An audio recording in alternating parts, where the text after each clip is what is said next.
안녕하세요. 제 이름은 김선자입니다. 올해 72세예요. 제 인생이 이렇게 될 줄은 정말 몰랐습니다. 젊었을 때는 꿈도 많고 행복했는데 지금은 매일 아침 눈을 뜨는 게 두렵습니다. 아들 지태와 며느리와 함께 살고 있어요. 딸 지희는 미국에 살고 있어서 자주 못 봐요. 어릴 적 저는 꿈 많은 소녀였어요. 선생님이 되고 싶었죠. 아이들을 가르치는 게 제 꿈이었어요. 저희 마을에 처음 들어온 젊은 여선생님을 보고 반해버렸거든요. 그 선생님은 항상 밝은 미소로 우리를 대해주셨고 어려운 걸 쉽게 설명해 주셨어요. 저도 그 선생님처럼 되고 싶었죠. 하지만 집안 형편이 어려워 고등학교를 졸업하자마자 일을 시작해야 했어요. 부모님의 빚을 갚아야 했거든요. 작은 공장에서 일하면서 밤에는 야간 대학을 다녔죠. 낮에는 재봉틀을 돌리고 밤에는 책을 펼쳤어요. 힘들었지만 꿈을 포기하고 싶지 않았거든요. 그때 만난 사람이 제 남편이에요. 같은 야간 대학에 다니던 그 사람, 처음 봤을 때부터 마음에 들더라고요. 성실하고 착했어요. 저를 항상 배려해주고 제 꿈을 응원해줬죠. 선자야, 넌 꼭 선생님이 될 거야. 내가 도와줄게. 그의 말에 저는 용기를 얻었어요. 우리는 서로 사랑하며 결혼했고 아들 지태와 딸 지희를 낳았어요. 결혼하고 나서도 공부를 계속했어요. 남편이 아이들을 봐주겠다고 했거든요.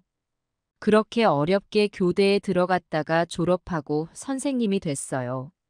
남편은 열심히 일했고 저도 아이들을 키우면서 학교에서 일했어요.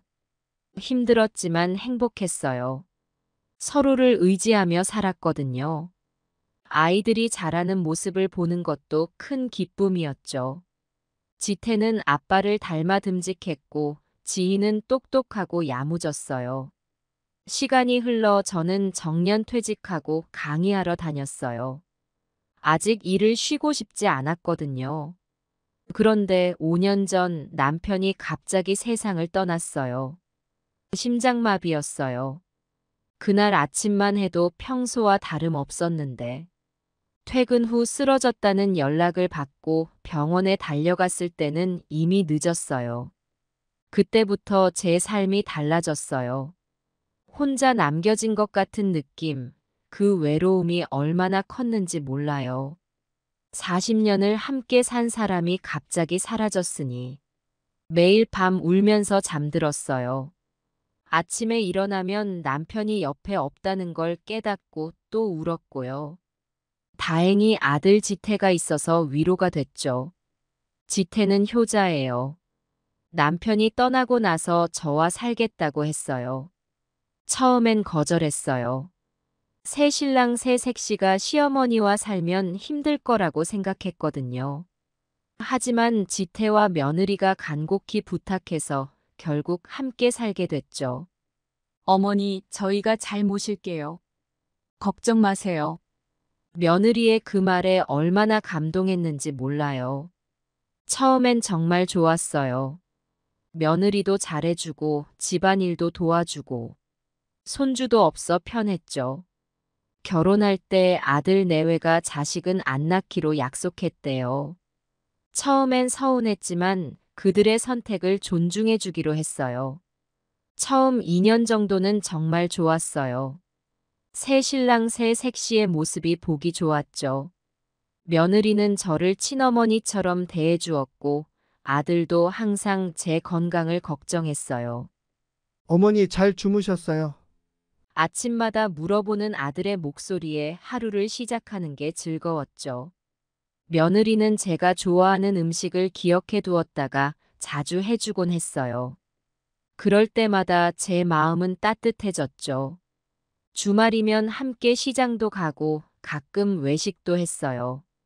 시장에 가면 며느리가 제 팔짱을 끼고 다니며 이것저것 물어보곤 했죠. 어머니, 이 채소가 더 신선해 보이는데 어떠세요? 그렇게 함께 장을 보고 요리를 하는 시간이 참 즐거웠어요. 외식을 할 때면 아들이 항상 제가 좋아하는 자리에 앉혀주곤 했죠. 정말 행복한 시간이었어요. 특히 기억에 남는 건 제 생일 때예요. 아들과 며느리가 깜짝 파티를 준비해줬어요. 그날 아침 평소와 다름없이 일어났는데 거실에 예쁜 꽃다발이 놓여 있더라고요. 놀라서 나가보니 아들과 며느리가 활짝 웃으며 서 있었죠. 어머니 생신 축하드려요. 생신 축하드려요. 두 사람이 함께 외치는 소리에 저는 깜짝 놀랐어요. 케이크에 촛불을 켜고 손수 만든 요리로 상을 차렸더라고요. 며느리가 정성스레 준비한 미역국, 아들이 직접 구운 갈비. 정말 맛있는 음식들이었죠. 그 중에서도 며느리가 준비한 미역국은 정말 맛있었어요. 어찌나 맛있던지 지금도 그 맛이 생생해요. 어머니, 오래오래 건강하세요. 저희가 잘 모실게요. 며느리의 그 말에 저는 눈물이 났어요. 돌아가신 남편 생각도 나고 멀리 있는 딸 생각도 나고 그래도 이렇게 가족들과 함께 있다는 게 얼마나 감사한지 모르겠더라고요. 아들이 제 손을 잡고 어머니, 우리가 있잖아요. 걱정 마세요. 라고 말해줬을 때 정말 행복했어요. 하지만 서서히 변화가 찾아왔어요. 아들 지태는 화물기사 일을 시작했어요. 처음엔 가까운 거리만 다녔는데 점점 장거리 운전을 하게 됐죠. 아들이 말하길 장거리 운전이 수입이 더 좋다고 하더라고요. 하지만 그만큼 집에 있는 시간이 줄어들었어요. 처음에는 괜찮았어요. 아들이 열심히 일하는 모습이 대견했거든요. 어머니, 제가 열심히 일해서 어머니 편하게 해드릴게요. 라는 아들의 말에 가슴이 뭉클했죠. 하지만 점점 아들의 빈자리가 크게 느껴졌어요. 특히 식사 시간이 썰렁해졌죠. 아들이 없는 식탁에서 며느리와 단둘이 밥을 먹는 게 어색했어요. 전에는 아들이 재미있는 이야기로 식탁을 웃음바다로 만들곤 했는데 이제는 그저 조용히 밥만 먹게 되었어요. 가끔 며느리와 눈이 마주치면 어색한 미소만 지었죠. 점점 대화가 줄어들었어요. 며느리는 결혼 3년 차에 다니던 회사를 그만뒀어요. 어느 날 저녁 아들이 집에 돌아와서는 며느리에게 말했죠. 여보, 이제 그만 일하고 집에서 편하게 쉬어. 내가 벌어올 테니까. 아들의 말에 며느리는 잠시 망설이는 듯 했지만 결국 동의했어요. 처음엔 좋아하는 것 같더니 시간이 지날수록 며느리의 표정이 어두워졌어요. 집에만 있다 보니 무료해하는 것 같았죠. 처음 한 달 정도는 열심히 집안일을 하고 새로운 요리도 배우며 시간을 보냈어요. 하지만 점차 텔레비전 앞에 앉아 있는 시간이 늘어갔죠. 가끔 며느리의 한숨 소리가 들렸어요. 제가 무슨 일 있냐고 물어보면 아니에요, 어머니. 괜찮아요. 라고만 대답했죠. 하지만 며느리의 눈빛에서 뭔가 불만족스러운 게 보였어요. 저도 뭔가 해주고 싶었지만 어떻게 해야 할지 몰랐어요. 점점 며느리와 저 사이에도 거리가 생기는 것 같았어요. 전에는 함께 주방에서 요리를 하며 이야기를 나누곤 했는데 이제는 각자 할 일만 하고 말았죠. 대화도 줄어들고 함께 보내는 시간도 줄어들었어요. 그렇게 우리 가족의 분위기가 조금씩 변해갔어요. 그때부터였을까요? 며느리의 짜증이 늘어갔어요. 처음엔 눈치채지 못했어요. 그저 일을 그만두어서 적응 중인가 보다 했죠. 하지만 시간이 지날수록 며느리의 말투가 거칠어졌어요. 어머니, 제가 다 할 테니까 가만히 계세요. 어머니, 그냥 TV나 보세요. 제가 알아서 할게요. 이런 말들이 점점 늘어갔어요. 처음엔 며느리가 저를 배려해 주는 줄 알았어요. 하지만 점점 그 말 속에 가시가 돋아 있다는 걸 느꼈어요. 제가 뭘 하려고 하면 못마땅해 하는 것 같았어요. 한 번은 제가 설거지를 하려고 했어요. 그랬더니 며느리가 그릇을 확 뺏어가더라고요. 어머니, 그냥 두세요. 제가 할게요. 그 말투가 얼마나 차가웠는지. 저는 그 자리에 그대로 굳어버렸어요. 며느리의 목소리에서 느껴지는 냉랭함이 가슴을 찔렀죠. 그 순간 머릿속이 하얘지면서 온갖 생각이 스쳐 지나갔어요. 내가 뭘 잘못했나 하는 생각이 들더라고요. 혹시 무심코 한 말이 며느리의 마음을 상하게 했나? 아니면 내가 너무 간섭을 했나? 이런 생각들로 마음이 무거워졌어요. 저도 그 즈음 큰 변화를 겪고 있었어요. 3년 전 교통사고를 당했거든요. 그날은 평범한 날이었어요. 늘 가던 길을 걸어 시장에 가려고 했죠. 횡단보도를 건너는데 갑자기 어디선가 오토바이가 튀어나왔어요.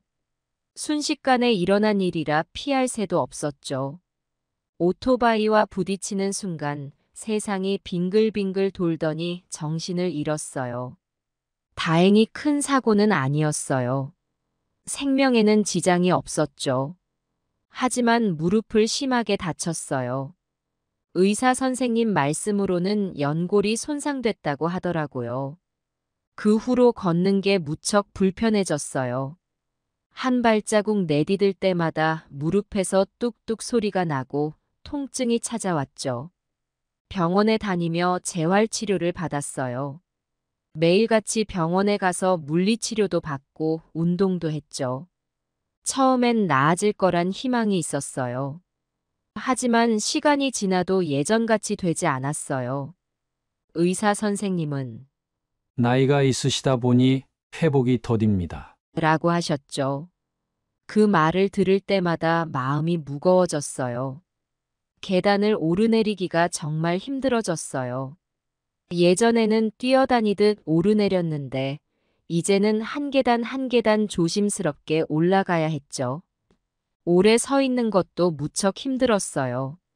장을 보러 가도 금방 다리가 아파와서 자주 쉬어야 했죠. 이런 상황이다 보니 강의하는 것도 그만둘 수밖에 없었어요. 제 몸으로 서서 일하는 것은 불가능했거든요. 그 이후에는 집에 있는 시간이 많아졌어요. 처음엔 좋았어요. 그동안 하지 못했던 것들을 할 수 있을 거라고 생각했거든요. 평생 일만 하다가 처음으로 여유를 가질 수 있다고 생각하니 설레기도 했죠. 하지만 시간이 지날수록 무료해졌어요. 처음 한 달은 정말 좋았어요. 밀린 드라마도 보고 읽고 싶었던 책도 읽었죠. 하지만 점점 그것도 지루해지기 시작했어요. 하루가 너무 길게 느껴졌죠. 아침에 일어나서 저녁에 잠들 때까지 시간을 어떻게 보내야 할지 몰라 괴로웠어요. 며느리와 둘이 있는 시간이 늘어났어요. 처음엔 서로 이야기도 많이 했어요. 며느리의 젊은 시절 이야기를 들으며 저도 제 청춘 시절을 떠올리곤 했죠. 며느리가 대학 시절 겪었던 재미있는 일들, 첫 직장에서의 에피소드 등을 들으며 웃기도 했어요. 저도 제 경험담을 들려주었죠. 결혼 초기에 겪었던 시행착오, 아들을 키우면서 있었던 일들. 그렇게 이야기를 나누며 서로를 이해하는 시간을 가졌어요. 하지만 점점 대화가 줄어들었어요. 처음엔 하루에 몇 시간씩 이야기를 나눴는데 나중엔 하루에 몇 마디 나누는 게 전부였죠. 며느리는 스마트폰만 보다가 한숨을 쉬곤 했어요. 가끔 제가 말을 걸어도 네 라는 짧은 대답만 돌아왔죠. 저도 무릎 통증 때문에 짜증이 늘어갔어요. 아픈 다리를 주무르며 끙끙 앓는 날이 많아졌죠. 서로 눈치만 보는 날들이 이어졌어요. 며느리는 제가 있으면 뭔가 불편한 듯한 표정을 지었고 저도 며느리 앞에서 조심스러워졌어요. 예전처럼 편하게 대화를 나누지 못하고 그저 필요한 말만 주고받는 사이가 되어버렸죠. 그러던 어느 날 처음으로 찬밥을 받았어요. 아들이 3일 출장을 간 날이었어요. 아침부터 며느리의 표정이 좋지 않았어요. 평소보다 더 말수가 적었죠. 점심시간이 되어 부엌으로 갔는데 며느리가 제게 말했어요. 어머니, 오늘은 제가 좀 피곤해서요. 밥 데워 드시면 안 될까요? 며느리의 말에 저는 괜찮다고 했어요. 그 순간에는 별 생각 없이 대답했죠. 하지만 찬밥을 먹으며 뭔가 이상한 느낌이 들었어요. 그때는 오늘 하루쯤이야 라고 생각했어요. 하지만 그게 시작이었다는 걸 그때는 몰랐죠. 이후로 제 일상이 완전히 바뀌게 될 거라고는 상상도 못했어요. 그 후로 아들이 출장을 가면 늘 찬밥이었어요. 처음엔 가끔이었는데 점점 자주 그랬어요. 며느리는 자기 밥은 따뜻하게 데워 먹으면서 저에겐 찬밥을 주더라고요. 어머니, 찬밥이 건강에 더 좋대요. 인터넷에서 봤어요. 그렇게 말하곤 했어요. 제가 뭐라고 하면 어머님은 옛날 분이라 몰라요. 라고 했죠. 저도 처음엔 그런가 보다 했어요. 하지만 점점 이상해지더라고요. 한 번은 제가 물어봤어요. 찬밥이 건강에 좋다면 너도 찬밥을 먹어야 하지 않니? 그랬더니 며느리가 대답했어요. 어머니, 저는 아직 젊어서 괜찮아요. 어머님 연세에는 찬밥이 더 좋대요. 그 말을 듣는 순간 가슴이 찢어지는 것 같았어요.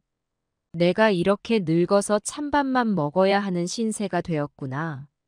그 생각에 눈물이 났지만 꾹 참았어요. 반찬도 점점 줄어들었어요. 처음엔 4~5가지 반찬이었는데 나중엔 김치 하나만 놓여 있을 때도 있었어요. 어떤 날은 김치조차 없었죠. 며느리는 자기 앞에만 반찬을 놓고 먹었어요. 어머니, 요새 물가가 너무 비싸서 반찬을 많이 못해요. 지태 씨한테는 말하지 마세요. 걱정할까 봐요. 그렇게 말하곤 했어요. 저는 그저 고개를 끄덕였죠. 아들이 걱정할까봐, 가정이 깨질까봐 참았어요. 밤이면 배고파서 잠을 이루지 못했어요. 옛날에 어머니가 해주시던 따뜻한 밥 생각이 났어요. 돌아가신 남편이 퇴근할 때 사오던 반찬들. 그런 추억들이 떠오르면서 눈물이 흘렀어요. 한 번은 며느리 몰래 부엌에 가서 밥을 좀 먹으려고 했어요. 그런데 밥통에 자물쇠가 걸려 있더라고요. 그 순간 정말 모욕감을 느꼈어요. 내가 이제 밥도 마음대로 못 먹는 신세가 되었구나. 그 생각에 한동안 울었어요. 아들이 집에 올 때면 상황이 달라졌어요. 며느리는 갑자기 자상해졌고 밥상도 풍성해졌어요. 하지만 그건 아들 앞에서의 연기일 뿐이었죠. 아들이 떠나면 다시 원래대로 돌아갔어요. 어머니 많이 드세요. 제가 정성껏 만들었어요. 며느리가 그렇게 말할 때마다 가슴이 아팠어요. 이게 다 거짓말이라는 걸 알면서도 아들 앞에서는 아무 말도 할 수 없었으니까요. 아들 트럭 사주느라 현금이 없는 제가 처량했어요. 화물 트럭이 엄청 비싸요. 점점 건강도 나빠졌어요. 영양실조 때문인지 자주 어지러웠고 밤에는 배가 고파서 잠을 이루지 못했어요. 살도 많이 빠졌죠. 거울을 볼 때마다 낯선 사람을 보는 것 같았어요. 이런 상황을 누구에게 말해야 할지 몰랐어요. 아들에게 말하면 가정이 깨질까봐 두려웠고 딸에게 말하면 멀리서 걱정할까봐 참았어요. 그래서 혼자 사귀며 살았죠. 매일 아침이 두려웠어요. 오늘은 어떤 밥상이 차려질까 며느리의 눈치를 보며 살았죠. 식사 시간이 고문 같았어요. 찬밥을 먹으면서도 맛있게 먹는 척해야 했으니까요. 밥 맛있네. 고마워. 이렇게 거짓말을 하면서 살아가는 게 너무 힘들었어요. 하지만 달리 방법이 없었죠. 이대로 살다가는 정말 죽겠다 싶더라고요. 하지만 어떻게 해야 할지 몰랐어요. 그날도 평범한 아침이었어요. 아들은 3일 전에 장거리 운전을 나갔고 집엔 며느리와 저뿐이었죠. 아침 일찍 일어나 거실에 앉아 있었어요. 며느리가 부엌에서 부산하게 움직이는 소리가 들렸어요. 식사 준비됐어요. 며느리의 목소리에 식탁으로 갔어요. 그런데 제 앞에 놓인 건 찬밥과 김치 한 조각뿐이었어요. 며느리 앞에는 따뜻한 밥과 몇 가지 반찬이 있었죠. 순간 화가 치밀어 올랐어요. 하지만 꾹 참았죠. 얘야, 나도 좀 데워줄 수 있니? 조심스럽게 물었어요. 며느리는 한숨을 쉬더니 대답했어요. 어머니, 아까 말씀드렸잖아요. 찬밥이 건강에 좋다고요. 그리고 저는 지금 바빠요. 제가 오늘 친구들 만나기로 했거든요. 그 말을 듣는 순간 눈물이 났어요. 하지만 울지 않으려고 애썼죠. 천천히 밥을 먹기 시작했어요. 찬밥은 목으로 넘어가지 않았어요. 억지로 몇 숟가락 뜨다가 결국 포기했죠. 다 드셨어요? 그럼 저 갔다 올게요. 며느리는 제 밥그릇을 쳐다도 안 보고 나가버렸어요. 저는 그 자리에 그대로 앉아 있었어요. 한참을 그러고 있었죠. 그날 이후로 더 심해졌어요. 며느리는 아예 제 밥을 차리지도 않았어요. 그냥 밥통과 김치만 내놓곤 했죠. 어머니, 이제 연세도 있으시니까 알아서 드세요. 제가 매번 차려드리기 힘들어요. 그렇게 말하고는 자기 방으로 들어가 버렸어요. 저는 혼자 밥을 퍼서 먹었어요. 반찬이라곤 김치뿐이었는데 가끔은 김치조차 없을 때도 있었어요. 하루는 너무 배가 고파서 냉장고를 열어봤어요. 반찬통들이 가득했어요. 하나를 열어보려는데 며느리가 부엌으로 들어왔어요. 어머니 뭐 하세요? 제 반찬에 손대지 마세요. 어머니 것은 따로 있잖아요. 그 말에 저는 그대로 굳어버렸어요. 며느리의 차가운 눈빛이 아직도 생생해요. 그 순간 저는 이 집에서 완전히 소외된 사람이 되었다는 걸 깨달았어요. 가슴이 찢어지는 것 같았어요. 내가 언제부터 이렇게 구박받는 신세가 되었나 싶었죠. 아무 말도 못하고 제 방으로 돌아왔어요. 그날 밤 이불 속에서 한참을 울었어요. 매일 아침이 두려웠어요. 오늘은 어떤 밥상이 차려질까? 아니, 밥상이라도 차려질까 걱정하며 잠에서 깼죠. 며느리의 눈치를 보며 부엌으로 갔어요. 어머니, 오늘은 제가 바빠서요. 냉장고에 밥 있으니까 알아서 드세요. 그런 날이면 저는 물에 밥을 말아 김치를 조금 넣어 먹었어요. 가끔은 김치조차 없어서 그냥 물밥만 먹기도 했죠. 그럴 때마다 옛날 생각이 났어요. 어려서 배고팠을 때 그때 먹던 물밥. 하지만 그때는 가난해서 그랬지. 이렇게 며느리 때문에 굶어본 적은 없었어요. 점점 몸이 약해지는 걸 느꼈어요. 살도 빠지고 기운도 없어졌죠. 아들이 집에 올 때면 억지로 기운을 내려고 했어요. 하지만 아들도 눈치챘나 봐요. 어머니 왜 이렇게 살이 빠지셨어요? 밥은 잘 드시고 계시죠? 그럴 때마다 저는 웃으며 대답했어요. 그래, 잘 먹고 있어. 나이 들면 살이 빠지는 거야. 거짓말이었죠. 하지만 아들에게 실상을 말할 수 없었어요. 가정이 깨질까봐, 아들과 며느리 사이가 나빠질까봐 두려웠어요. 밤에는 잠을 이루기 힘들었어요. 배고픔 때문에 잠이 오질 않았죠. 그럴 때면 몰래 부엌에 가서 밥 한 술이라도 더 먹으려고 했어요. 하지만 며느리가 밥통에 자물쇠를 채워놓은 걸 발견했죠. 그때의 충격이란. 이제 밥까지 통제당하는구나. 그 생각에 눈물이 멈추지 않았어요. 딸 지희에게 전화하고 싶었어요. 하지만 멀리 미국에 있는 딸이 걱정할까봐, 또 어떻게 도와줄 수도 없는 상황에서 괜히 마음만 아플까봐 참았어요. 대신 전화할 때마다 잘 지내고 있다고 거짓말을 했죠. 엄마, 정말 잘 지내세요? 목소리가 안 좋아 보여요. 그래, 잘 지내. 그냥 나이 들어서 그래. 너무 걱정하지 마. 매번 이런 대화를 나눴어요. 전화를 끊고 나면 한참을 울었죠. 건강도 점점 나빠졌어요. 영양실조 때문인지 자주 어지러웠고, 밤에는 배가 고파서 잠을 이루지 못했어요. 낮에는 기운이 없어서 거의 움직이지 못했죠. 텔레비전을 보는 것도 힘들어서 그냥 누워있기만 했어요.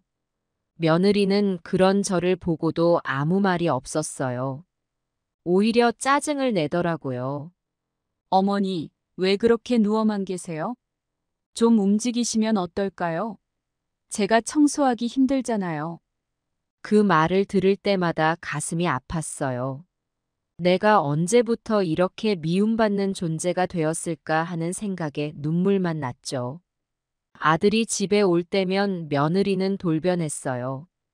갑자기 자상한 며느리가 되어 저를 살뜰히 챙기는 척했죠. 밥상도 풍성해지고 말투도 부드러워졌어요. 하지만 그건 아들이 있을 때뿐이었어요. 어머니 많이 드세요. 제가 정성껏 만들었어요. 그렇게 말하면서 아들 앞에서는 온갖 반찬을 내놓았죠. 저는 그 모습을 보며 씁쓸했어요. 아들이 떠나면 다시 찬밥과 김치뿐인 생활로 돌아갈 거란 걸 알았으니까요. 이런 생활이 계속되면서 저는 점점 절망에 빠졌어요. 살아야 할 이유를 찾지 못했죠. 가족들에게 짐만 되는 것 같았어요. 며느리의 냉대, 아들의 무관심, 그리고 멀리 있는 딸. 모두가 저를 버린 것만 같았어요. 어느 날 밤 정말 죽고 싶다는 생각이 들었어요. 하지만 그 순간 돌아가신 남편 생각이 났어요. 여보, 나 어떻게 해야 해요? 이렇게 살 수는 없어. 남편과 대화하듯 중얼거렸어요. 그때 문득 깨달았어요. 이대로 주저앉을 순 없다고요. 뭔가 변화가 필요했어요. 하지만 어떻게 해야 할지 몰랐어요. 아들에게 말을 해야 할까? 하지만 그러면 가정이 깨질지도 모른다는 두려움이 있었죠. 며느리와 대화를 시도해 볼까? 하지만 며느리의 차가운 태도를 생각하면 선뜻 용기가 나지 않았어요. 그렇게 고민하던 어느 날, 더는 참을 수 없는 일이 일어났어요. 그날은 아들이 일주일 출장을 떠난 날이었어요. 아침부터 집안 분위기가 무거웠죠. 며느리의 표정이 좋지 않았어요. 평소에도 그랬지만 오늘따라 더 심해 보였어요. 저는 조심스럽게 부엌으로 갔어요. 아들이 없을 때는 항상 그랬듯이 찬밥과 김치 한 조각이 덩그러니 놓여 있었어요. 며느리가 냉장고에서 뭔가를 꺼내며 말했어요. 어머니, 오늘은 제가 친구들이랑 약속이 있어요. 점심이랑 저녁은 알아서 챙겨 드세요. 그 말을 듣는 순간 가슴이 철렁 내려앉았어요. 하루 종일 혼자 있어야 한다는 생각에 외로움이 몰려왔죠. 하지만 표정 관리를 하며 대답했어요. 그래, 잘 다녀와라. 며느리는 화장을 하러 갔어요. 저는 한숨을 쉬며 찬밥을 먹기 시작했어요. 입에 넣은 밥이 돌덩이처럼 느껴졌어요. 그때 갑자기 김치에서 이상한 냄새가 났어요. 자세히 보니 김치가 상해 있었어요. 곰팡이까지 피어 있더라고요. 얘야, 이 김치 상한 것 같아. 부엌 쪽으로 소리쳤어요. 하지만 대답이 없었죠. 잠시 후 며느리가 화장을 다 하고 나왔어요. 제가 다시 말을 걸었어요. 며느리야, 이 김치. 하지만 며느리는 제 말을 끊고 말했어요. 어머니, 제가 지금 나가봐야 해요. 김치가 싫으면 드시지 마세요. 며느리는 그 말을 남기고 현관문을 열었어요. 그 순간 저는 더 이상 참을 수 없었어요. 그동안 쌓였던 모든 감정이 폭발했죠. 저는 밥상을 엎어버렸어요. 그 소리에 며느리가 돌아봤어요. 놀란 듯한 표정이었어요. 이게 무슨 짓이니? 내가 뭘 그리 잘못했다고 이렇게 대하는 거야? 목소리가 떨렸어요. 그동안 참았던 감정이 한꺼번에 터져 나왔죠. 어머니, 무슨 말씀이세요? 제가 뭘 잘못했다고 그러세요? 며느리의 목소리도 높아졌어요. 그녀의 눈에서 분노가 느껴졌어요. 그동안 찬밥 주고 반찬도 제대로 안 주고 내가 뭘 그리 잘못했니? 나는 네 시어머니야. 이렇게 대해도 되는 거니? 어머니, 그게 무슨 말씀이세요? 제가 언제 찬밥을 드렸다고 그러세요? 오늘도 그랬잖아. 그리고 이게 한두 번도 아니고. 어머니, 오늘은 제가 몸이 안 좋아서 그랬어요. 그리고 평소에는 항상 따뜻한 밥을 드렸잖아요. 아니, 네가 나한테 찬밥 준 게 한두 번이 아니야. 반찬도 점점 줄어들고. 어머니, 그건 어머니 건강을 생각해서 그랬어요. 짜고 기름진 음식은 좋지 않다고 하셔서. 그래. 그럼 네 밥상은 왜 늘 풍성하던? 나만 차별하는 거 아니야? 어머니, 제가 매일 밥 차려드리는 게 얼마나 힘든 줄 아세요? 저도 살고 싶어요. 제 인생도 있다고요. 어머니 때문에 제 삶이 없어졌어요. 며느리의 말에 저는 충격을 받았어요. 그동안 며느리의 마음을 전혀 이해하지 못했던 걸까요? 뭐라고? 내가 네 인생을 망쳤다고? 그게 무슨 말이야? 맞아요, 어머니. 제가 하고 싶은 일도 많았고 꿈도 있었어요. 하지만 어머니와 함께 살면서 그 모든 걸 포기해야 했어요. 하지만 그건 네가 선택한 거 아니니? 왜 나한테 그래? 지태 씨 의견이었어요. 거의 강요에 가까웠어요. 제가 어떻게 거절할 수 있었겠어요? 그래, 네 인생이 있지. 하지만 나는 너의 시어머니야. 가족이라고. 가족끼리 이렇게 대하는 게 맞니? 제 목소리가 흔들렸어요. 눈물이 나오려는 걸 겨우 참았죠. 가족이요?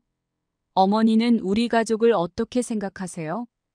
아들 내외의 삶을 존중해 주신 적 있으세요? 어머니는 항상 우리 삶에 간섭하고 비판하고. 그게 무슨 말이야? 나는 항상 너희를 위해. 어머니, 그게 저희를 위한 거였나요? 저희 삶을 존중해 주신 적이 있으세요? 당연히 존중했지. 내가 언제 너희 삶을 무시했니? 어머니, 제가 요리할 때마다 이러쿵저러쿵 말씀하시고 청소할 때도 이거 닦아라 저거 닦아라. 제 방식은 전혀 인정해주지 않으셨잖아요.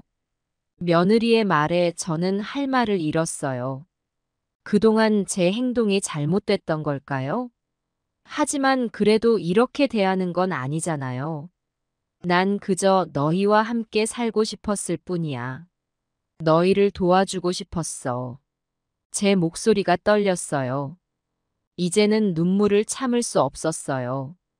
어머니, 저희도 처음엔 그랬어요. 하지만 어머니는 저희 생활에 자꾸 간섭하셨잖아요. 제 요리가 맛없다느니, 집안일을 제대로 못한다느니 매일 비판만 하셨어요. 저는 이 집에서 편히 쉴 수도 없었어요. 그건 다 너희를 위해서였어. 너가 더 발전하길 바라는 마음에서. 어머니, 그 마음은 이해해요. 하지만 그 방식이 저희에겐 큰 스트레스였어요. 어머니의 기준에 맞추려고 노력하다 보니 제 삶이 없어진 것 같았어요. 내가 그렇게 했었니? 난 정말 몰랐어. 네, 어머니. 저희도 어머니를 이해하려 노력했어요. 하지만 너무 힘들었어요. 저도 잘못했어요. 하지만 어머니도 마찬가지예요. 며느리의 말에 저는 깊은 생각에 잠겼어요. 그동안 제가 얼마나 이기적이었는지 깨달았죠. 제 마음만 앞세우고 며느리의 마음은 전혀 헤아리지 못했던 거예요. 그때였어요. 갑자기 어지러움이 몰려왔어요. 방이 빙글빙글 돌더니 눈앞이 캄캄해졌어요. 그대로 쓰러졌죠. 어머니, 어머니, 며느리의 다급한 목소리가 들렸어요. 그리고 정신을 잃었죠. 눈을 떴을 때 저는 병원 침대에 누워 있었어요.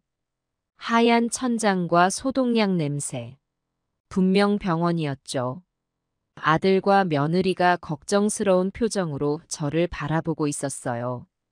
둘 다 눈이 붉어 보였어요. 많이 울었나 봐요. 어머니 정신이 드세요. 아들이 제 손을 잡았어요. 그의 손이 떨리고 있었어요. 여기가 어디니? 제 목소리가 잠겨 있었어요. 목이 너무 말랐어요. 병원이에요, 어머니. 어제 갑자기 쓰러지셔서 이 사람이 119에 전화했어요. 저는 급히 출장해서 돌아왔고요. 아들의 설명을 들으며 어제 있었던 일이 떠올랐어요. 며느리와의 다툼, 그리고 쓰러진 일. 의사 선생님 말씀으로는 영양실조와 스트레스로 인한 탈진이래요. 어머니 도대체 무슨 일이 있었던 거예요? 아들의 목소리에 걱정과 혼란이 섞여 있었어요. 아들의 말에 며느리가 고개를 숙였어요. 며느리의 어깨가 떨리고 있었어요. 어머니 정말 죄송해요. 제가 잘못했어요. 며느리가 울먹이며 말했어요. 그녀의 눈에서 눈물이 흘러내렸어요. 아니야, 나도 잘못했어. 우리 모두 잘못한 거야. 제 목소리도 떨렸어요. 그동안 쌓였던 감정들이 한꺼번에 터져 나오는 것 같았어요. 제 말에 아들이 의아한 표정을 지었어요. 어머니 무슨 일 있었던 거예요? 제가 없는 동안 무슨 일이 있었는지 말씀해 주세요. 아들의 질문에 저와 며느리는 서로를 바라봤어요. 눈빛만으로도 서로의 마음을 읽을 수 있었죠. 그리고 모든 걸 이야기하기로 했어요. 찬밥, 반찬 없는 식사, 냉대. 그동안 있었던 모든 일을 털어놓았어요. 아들아, 사실은 너가 출장 가면 얘가 나한테 찬밥만 주고 제대로 된 반찬도 안 줬어. 때로는 밥통에 자물쇠를 걸어놓기도 했고. 제 말에 아들의 얼굴이 창백해졌어요. 며느리가 울면서 말을 이었어요. 여보, 내가 잘못했어. 하지만 나도 너무 힘들었어. 어머니가 계속 간섭하고 비판하셔서. 아들은 충격을 받은 듯 했어요. 그의 표정이 순식간에 여러 번 바뀌었어요. 놀람, 분노, 슬픔, 죄책감. 왜 이런 일이 있었는데 말씀 안 하셨어요? 제가 집에 있을 땐 아무 일 없는 것처럼 행동하셨잖아요. 아들의 목소리가 떨렸어요. 너희 사이가 나빠질까봐, 가정이 깨질까봐 걱정됐어. 넌 열심히 일하는데 내가 문제를 일으키고 싶지 않았어. 제 말에 아들은 고개를 숙였어요. 그의 어깨가 흔들렸어요. 제가 너무 무심했네요. 어머니의 고통을 알아채지 못하고, 아내의 어려움도 몰랐고, 난 뭘 한 거지? 아들이 흐느끼며 말했어요. 며느리도 울면서 말했어요. 저도 잘못했어요. 제 스트레스와 불만을 어머니께 풀어서 이렇게 될 줄 몰랐어요. 정말 죄송합니다. 우리 셋은 한동안 아무 말도 하지 않았어요. 그저 서로를 바라보며 눈물만 흘렸죠. 병실에는 우리의 흐느낌 소리만 가득했어요. 우리 이제 어떻게 해야 할까요? 아들이 조심스럽게 물었어요. 아들의 목소리에는 절망과 희망이 뒤섞여 있었어요. 서로를 이해하려 노력해야 할 것 같아. 우리 모두 잘못이 있었으니까. 이제부터라도 솔직하게 대화하고 서로의 입장을 존중해야 해. 제 말에 아들과 며느리가 고개를 끄덕였어요. 어머니, 이제부터 제가 잘할게요. 정말 죄송합니다. 어머니를 더 이해하고 존중하겠습니다. 며느리가 제 손을 잡았어요. 며느리의 손이 따뜻했어요. 나도 미안해. 너희 생활에 너무 간섭했던 것 같아. 이제부터는 너희의 공간을 존중할게. 제 말에 며느리의 눈에서 안도의 빛이 보였어요. 저도 더 관심을 갖고 가족을 돌보겠습니다. 출장을 줄이고 가족과 함께 보내는 시간을 늘리겠습니다. 둘 다 죄송하고 미안해요. 아들이 우리 둘의 손을 함께 잡았어요. 그렇게 우리는 서로의 잘못을 인정하고 용서를 구했어요. 그리고 앞으로 어떻게 살아갈지 이야기를 나눴죠. 병실에서의 그 시간은 고통스러웠지만 동시에 새로운 시작을 위한 소중한 시간이었어요.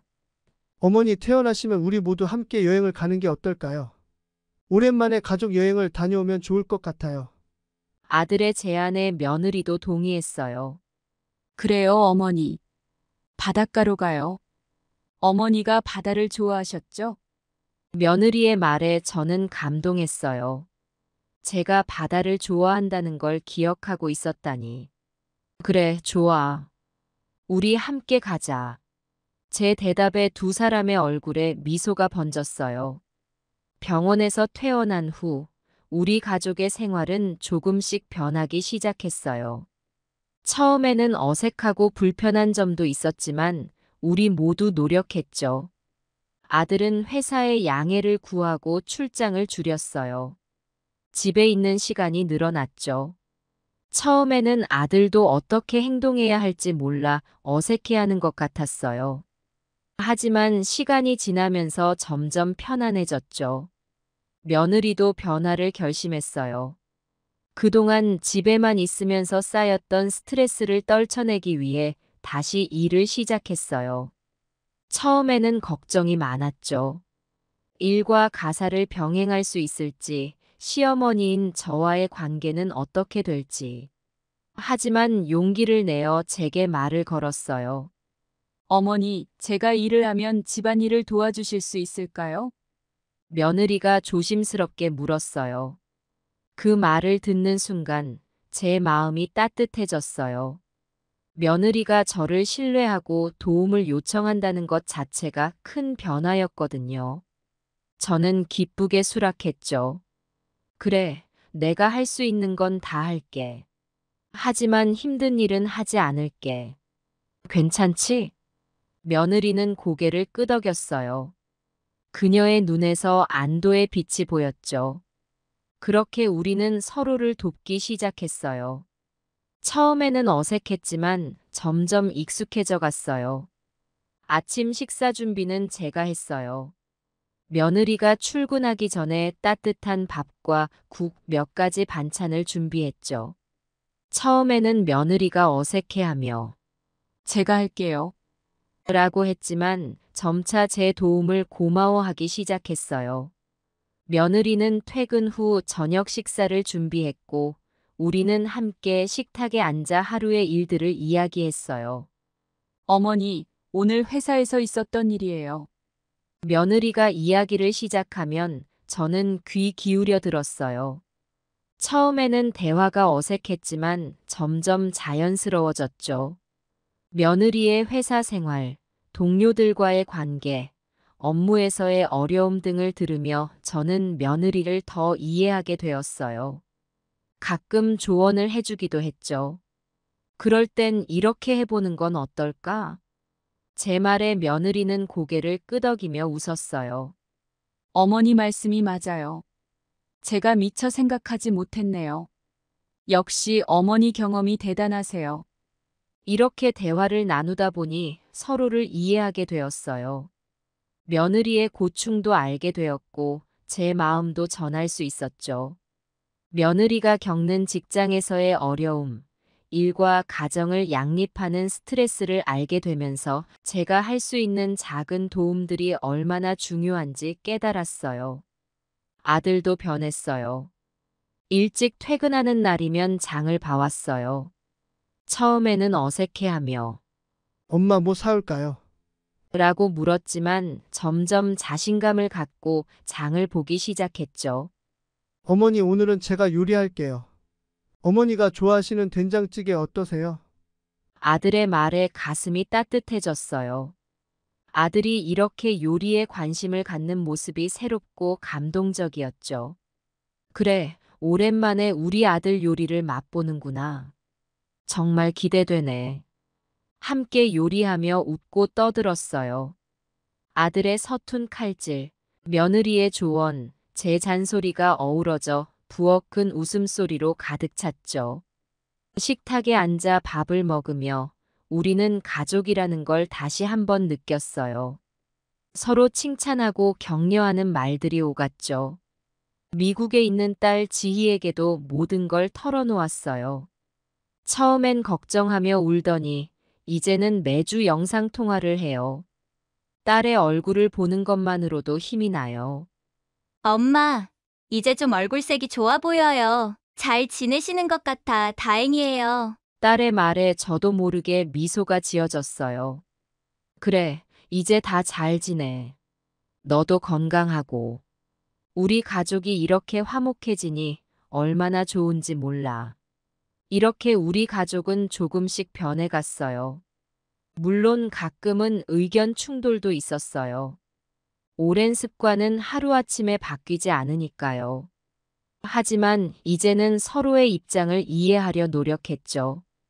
어머니, 제 생각은 이런데 어떠세요? 그래, 너의 생각도 일리가 있구나. 하지만 이렇게 해보면 어떨까? 서로의 의견을 존중하며 대화를 나누다 보니 갈등도 쉽게 해결됐어요. 때로는 타협점을 찾기 위해 오랜 시간 대화를 나누기도 했죠. 하지만 그 과정 자체가 우리를 더 가깝게 만들어 주었어요. 몇 달이 지나고 나니 우리 가족의 분위기가 완전히 달라졌어요. 더 이상 찬밥은 없었고 항상 따뜻한 밥과 정성스러운 반찬이 식탁에 올랐죠. 매 끼니가 우리 가족의 사랑과 정성이 담긴 특별한 시간이 되었어요. 어머니, 이 반찬 어떠세요? 어머니 입맛에 맞게 만들어 봤어요. 며느리의 말에 저는 기쁘게 대답했어요. 며느리가 제 취향을 고려해 요리를 했다는 사실이 너무나 감동적이었죠. 정말 맛있어. 손맛이 늘었구나. 이제 나보다 더 잘하는 것 같아. 칭찬을 들은 며느리의 얼굴에 미소가 번졌어요. 그 모습을 보니 저도 덩달아 행복해졌죠. 아들도 변했어요. 이제는 주말마다 우리를 데리고 나들이를 가요. 처음에는 어색해하며 제안했지만 이제는 자연스럽게 계획을 세우곤 해요. 어머니 오늘은 산책 갈까요? 단풍이 정말 예쁘대요. 며칠 전에 동료가 다녀왔는데 정말 좋았대요. 그렇게 우리는 함께 시간을 보내며 서로를 더 이해하게 되었어요. 산책을 하며 나누는 대화, 풍경을 감상하며 느끼는 감동, 함께 찍는 사진. 이 모든 것들이 우리 가족을 더욱 끈끈하게 만들어 주었죠. 저도 변했어요. 이제는 며느리의 생활을 존중하려고 노력해요. 간섭하지 않고 도움이 필요할 때만 조언을 해주죠. 며느리의 공간과 시간을 인정하는 것이 얼마나 중요한지 깨달았거든요. 아가, 혹시 내 도움이 필요하면 언제든 말해. 하지만 너의 시간도 중요하니까 무리하지 말고. 며느리는 고마워하며 저를 안아줬어요. 그 포옹이 얼마나 따뜻하던지. 어머니 정말 감사해요. 어머니가 계셔서 든든해요. 제가 어머니께 큰 힘을 얻고 있어요. 이렇게 우리 가족은 서로를 이해하고 존중하는 법을 배웠어요. 물론 아직도 가끔은 의견 충돌이 있어요. 완벽한 가족은 없으니까요. 하지만 이제는 그것을 두려워하지 않아요. 오히려 그런 과정을 통해 서로를 더 이해하게 된다는 걸 알게 되었거든요. 가끔은 예전의 일들이 떠올라 마음이 아플 때도 있어요. 하지만 그때마다 우리가 얼마나 성장했는지, 서로를 얼마나 사랑하게 되었는지 생각하면 그 아픔도 감사함으로 바뀌어요. 우리 가족의 이야기가 이렇게 아름답게 바뀔 수 있다는 것, 그것 자체가 기적 같아요. 여러분, 제 이야기를 들어주셔서 감사합니다. 지금 돌이켜보면 그때의 고통이 우리 가족을 더 단단하게 만들어준 것 같아요.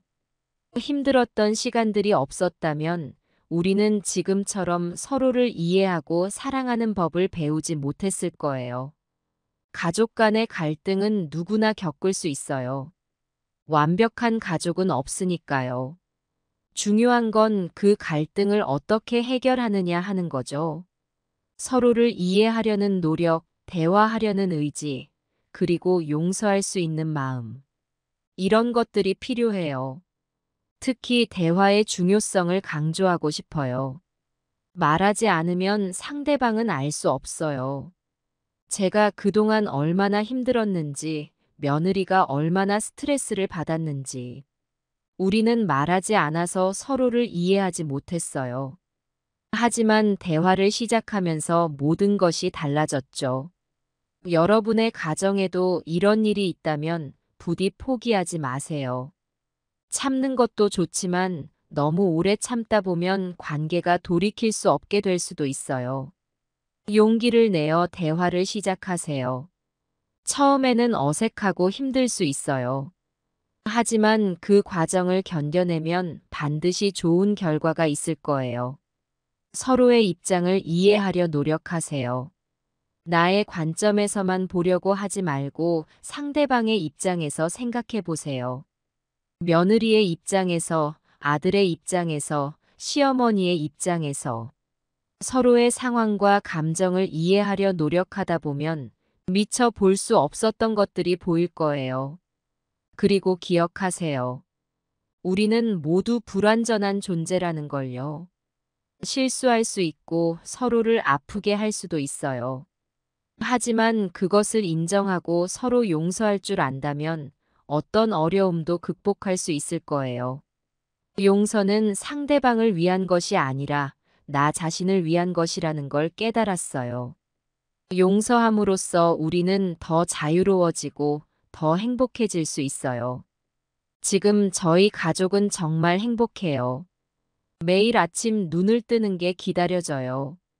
가족과 함께 식사하는 시간, 대화를 나누는 시간이 너무나 소중하죠. 이런 일상적인 순간들이 얼마나 귀중한지 이제야 깨달았어요. 아침에 일어나면 며느리와 함께 차를 마시며 하루를 시작해요. 그 시간에 나누는 소소한 대화가 하루의 활력소가 되죠. 점심때는 가끔 아들이 집에 와서 함께 식사를 해요. 저녁에는 모두 모여 앉아 하루 있었던 일들을 나누죠. 주말에는 함께 요리를 하거나 근처 공원을 산책해요. 이런 평범한 일상이 얼마나 감사한지 모르겠어요. 예전에는 당연하게 여겼던 것들이 이제는 모두 특별하게 느껴져요. 가족과 함께 있다는 것, 서로 이해하고 사랑한다는 것. 이 모든 게 얼마나 소중한 선물인지 매일 깨닫고 있어요. 여러분의 가정에도 이런 행복이 가득하기를 바랍니다. 지금 어려움을 겪고 계신다면 희망을 잃지 마세요. 변화는 가능해요. 우리 가족이 그랬듯이 여러분의 가족도 충분히 변할 수 있어요. 단, 그 변화는 혼자서는 이룰 수 없어요. 가족 모두가 함께 노력해야 해요. 그리고 기억하세요. 늙었다고 약하다고 포기하지 마세요. 나이는 숫자에 불과해요. 우리는 언제든 변할 수 있고 새로운 시작을 할 수 있어요. 제가 72세에 새로운 삶을 시작했듯이 여러분도 할 수 있어요. 우리 모두 소중한 사람입니다. 가족이라는 이름으로 함께 살아가는 우리는 서로에게 가장 소중한 존재예요. 그 소중함을 잊지 말고 매일 조금씩 표현해 보세요. 작은 말 한마디, 따뜻한 눈빛, 부드러운 손길. 이런 작은 것들이 모여 큰 사랑을 만들어내요. 서로를 이해하고 사랑하는 마음만 있다면 어떤 어려움도 이겨낼 수 있을 거예요. 우리 가족이 그랬듯이 여러분의 가족도 더 행복해질 수 있어요. 지금 당장은 어려워 보일 수 있지만 포기하지 말고 계속 노력해 보세요. 마지막으로 자신을 사랑하는 것도 잊지 마세요. 가족을 위해 자신을 희생하는 것도 중요하지만 자신을 돌보는 것도 똑같이 중요해요. 건강한 나 자신이 있어야 건강한 가족 관계도 만들 수 있으니까요. 제 이야기가 여러분께 작은 위로와 희망이 되었기를 바랍니다. 모든 가정에 평화와 사랑이 가득하기를 진심으로 기원합니다. 여러분도 충분히 행복해질 수 있어요. 그걸 꼭 기억해 주세요. 감사합니다. 여러분 모두 행복하세요. 사랑합니다. 안녕하세요. 저는 67세 김미순입니다. 제 이야기를 들어보시겠어요? 5년 전에 남편을 잃고 혼자 살고 있어요. 우리 집안은 제사를 중요하게 여기는 편이에요. 특히 시아버지 제사는 꼭 챙겨야 했죠. 그런데 이번 남편 제사에서 있었던 일을 말씀드리려고 해요. 정말 믿기지 않는 일이 벌어졌거든요. 남편과 살았던 40년을 되돌아보면 행복한 순간도 많았지만 힘든 시기도 있었어요. 우리 부부는 서로를 의지하며 살아왔죠. 특히 남편은 집안의 기둥 같은 존재였어요. 항상 든든하게 가족을 지켜주던 남편이 갑자기 떠나고 나니 세상이 무너지는 것 같았어요. 남편이 떠난 후 처음 맞이한 제삿날, 너무 막막했어요. 그동안 남편이 주관하던 제사를 이제 제가 준비해야 한다는 게 실감이 나지 않았거든요. 하지만 시간이 지나면서 조금씩 적응해 갔어요. 제사를 준비하면서 남편을 추억하는 시간을 가질 수 있어 위로가 되기도 했죠. 우리 집 제사는 늘 풍성했어요. 남편이 살아있을 때부터 제사 음식은 정성껏 준비했거든요. 도미조림, 소고기 산적, 홍합탕, 모듬전 등 남편이 좋아하던 음식들로 제사상을 가득 채웠죠. 특히 도미조림은 남편이 가장 좋아하던 음식이에요. 제사 때마다 도미조림을 만들면서 남편 생각에 눈시울이 붉어지곤 했어요. 올해로 남편이 떠난 지 5년째가 되었어요. 시간이 지나면서 슬픔은 조금 누그러졌지만 그립고 보고 싶은 마음은 여전해요. 특히 제사를 준비할 때면 더 그렇죠. 남편이 좋아하던 음식을 하나하나 준비하면서 마치 남편과 대화를 나누는 것 같은 기분이 들어요. 우리 아들 지태와 딸 지연이도 제사 때면 꼭 집에 와요. 멀리 살고 있지만 아버지 제사만큼은 꼭 참석하려고 노력하죠. 손주들도 함께 와서 집안이 북적거리면 마음이 따뜻해져요. 가족이 모두 모여 남편을 추억하는 시간이 참 소중하게 느껴지더라고요. 올해 남편 제사를 앞두고 있었어요. 그동안은 제가 준비를 했는데 이번에는 며느리가 하겠다고 하더라고요. 처음엔 좋았어요. 나이도 들었고 며느리가 해주면 편하니까요. 요즘 들어 허리도 아프고 다리도 좀 불편해서 오래 서 있기가 힘들었거든요. 며느리가 제사 준비를 한다고 하니 한편으로는 안도가 되더라고요. 우리 며느리는 결혼한 지 10년 정도 됐어요. 처음에는 시집살이가 힘들다고 투정도 부렸지만 점차 집안일에 익숙해졌죠. 요리 솜씨도 늘어서 명절 때 만두를 빚으면 항상 제일 예쁘게 만들었어요. 그래서 제사 음식도 잘 준비할 수 있을 거라 믿었죠. 하지만 다른 한편으로는 불안한 마음도 들었어요. 며느리가 과연 우리 집 제사 전통을 잘 알고 있을까? 남편이 좋아하던 음식들을 제대로 준비할 수 있을까? 이런 걱정이 들더라고요. 며느리에게 맡기자니 왠지 모를 불안감이 있었죠. 그래도 며느리를 믿기로 했어요. 요즘 젊은 사람들은 인터넷으로 모든 걸 찾아본다고 하더라고요. 제사 음식 준비하는 법도 쉽게 찾아볼 수 있을 거라 생각했죠. 게다가 우리 며느리가 평소에도 요리를 잘했거든요. 그래서 제사 음식도 잘 준비할 수 있을 거라 믿었어요. 제사 일주일 전부터 며느리가 이것저것 물어보더라고요. 남편이 좋아하던 음식이 뭐였는지, 제사 상차림은 어떻게 하는지 등등. 저는 아는 대로 다 알려줬어요. 특히 남편이 가장 좋아하던 도미조림 만드는 법을 자세히 알려줬어요. 며느리가 열심히 메모하는 모습을 보니 안심이 되더라고요. 그런데 제사 3일 전 정말 눈이 뒤집어질 뻔한 일이 있었어요. 며느리한테서 전화가 왔는데 믿기지 않는 말을 하는 거예요. 처음에는 제가 잘못 들은 줄 알았어요. 하지만 며느리가 반복해서 말하는 걸 듣고 나니 정말 그렇게 말했다는 걸 알게 됐죠. 어머니, 제사 음식 준비하기 힘들 것 같아요. 다들 치킨 먹는 건 어때요? 순간 귀를 의심했어요. 치킨이라니요? 제사상에 치킨을 올린다고요? 40년 넘게 제사를 모시면서 이런 말은 처음 들어봤어요. 남편 제사상에 치킨을 올린다니 상상도 할 수 없는 일이었죠. 갑자기 머리가 어지러워지는 것 같았어요. 저는 깜짝 놀라 물었어요. 아가, 무슨 소리를 하는 거니? 제사상에 어떻게 치킨을 올리니? 목소리가 떨리는 게 느껴졌어요. 화가 나기도 했지만 한편으로는 슬프기도 했어요. 우리 집 전통이 이렇게 무너지는 건가 하는 생각에 마음이 아팠거든요. 그랬더니 며느리가 대답하더라고요. 요즘은 다들 그렇게 한대요. 간편하고 맛있잖아요. 제사 음식 준비하느라 고생하지 말고 다 같이 맛있게 치킨 먹으면서 편하게 제사 지내요. 며느리의 말을 듣고 나니 할 말을 잃었어요. 어떻게 대답해야 할지 몰랐죠. 한편으로는 며느리의 마음도 이해가 됐어요. 제사 음식 준비하는 게 쉽지 않다는 걸 저도 잘 알거든요.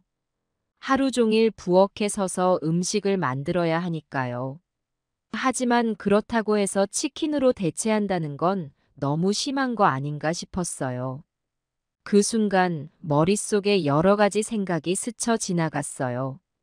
남편이 살아있을 때 우리 가족과 함께 치킨을 먹던 모습, 남편과 함께 제사를 준비하던 기억, 그리고 지금까지 지켜온 우리 집 전통들. 이 모든 것들이 한꺼번에 떠올랐어요. 남편은 살아생전에 치킨을 정말 좋아했어요. 특히 양념치킨을 즐겨 먹었죠. 가끔 퇴근길에 치킨을 사오면 온 가족이 모여 앉아 맛있게 먹곤 했어요. 그때마다 남편은 행복한 표정을 지었죠. 하지만 그렇다고 해서 제사상에 치킨을 올린다는 건 너무 황당한 일이었어요. 제사는 단순히 음식을 먹는 자리가 아니에요. 고인을 추억하고 가족이 모여 조상님께 예를 표하는 중요한 의식이죠.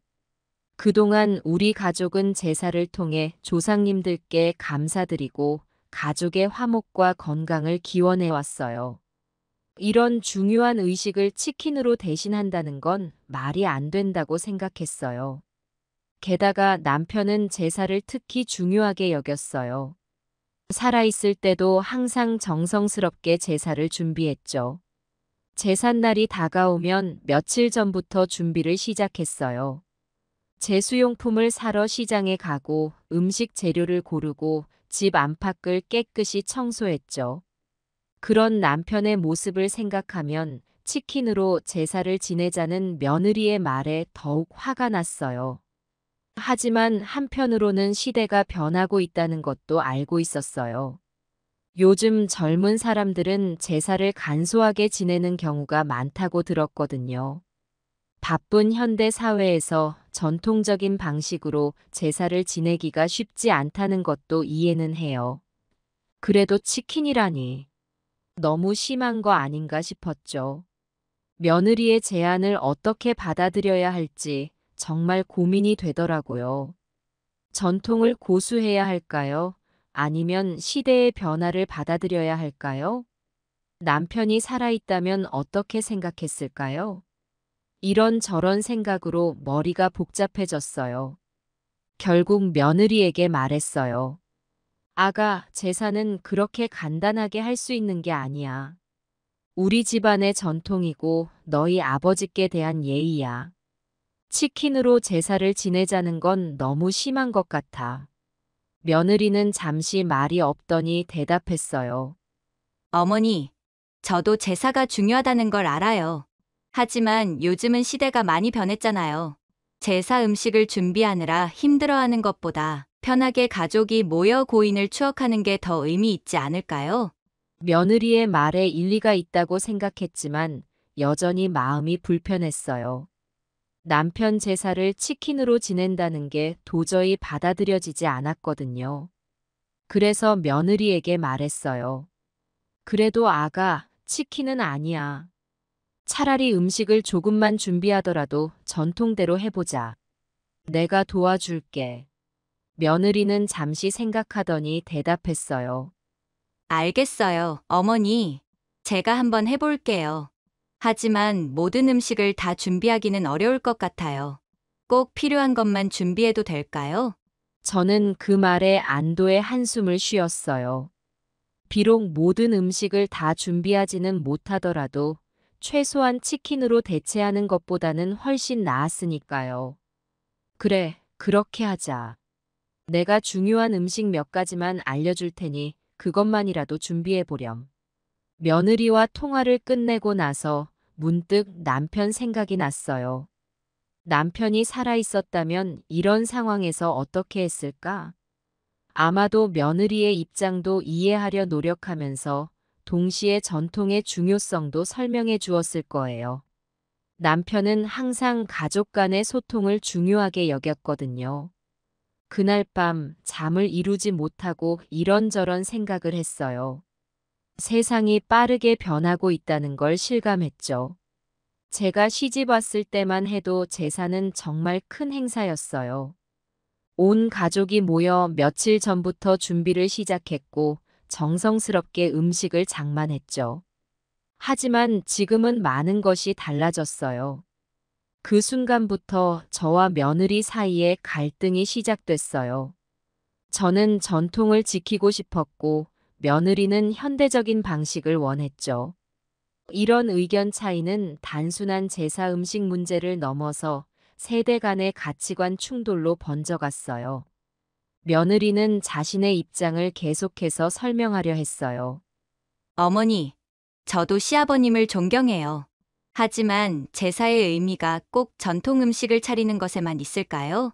가족이 모여 시아버님을 추억하고 감사하는 마음을 나누는 게 더 중요하지 않을까요?